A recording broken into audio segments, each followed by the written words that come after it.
India versus South Africa second ODI বিরাটময় রায়পুর পরপর 2 ম্যাচে সেঞ্চুরি। রায়পুরের শহীদ বীর নারায়ণ সিং আন্তর্জাতিক স্টেডিয়ামে বুধবার ভারত বনাম দক্ষিণ আফ্রিকার মধ্যে দ্বিতীয় একদিনের ম্যাচটি অনুষ্ঠিত হতে চলেছে, যে ম্যাচে টসে জিতে বোলিং করার সিদ্ধান্ত নিয়েছে প্রোটিয়ারা। নিন্দুকদের মুখের ওপর তো জবাব দিতেই হবে, আর সেই ম্যাচেই প্রথমে ব্যাট করতে নেমে যথেষ্ট ভালো জায়গায় রয়েছে ভারত।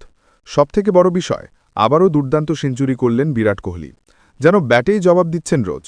তাকে নিয়ে জল্পনা কম হয়নি।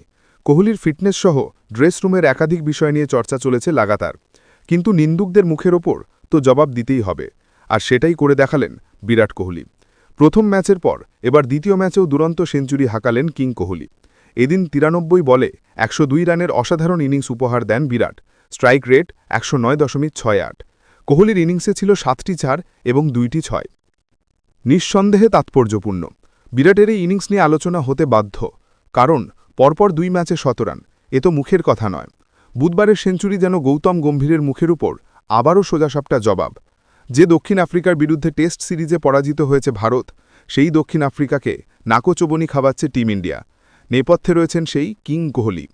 বিরাটের দাপুটে ব্যাটিং এবং সঙ্গে বুদ্ধিদীপ্ত ক্রিকেটীয় শট যেন আবারও প্রমাণ করে দিল যে 22 গজের কিং এখনও ফুরিয়ে যাননি।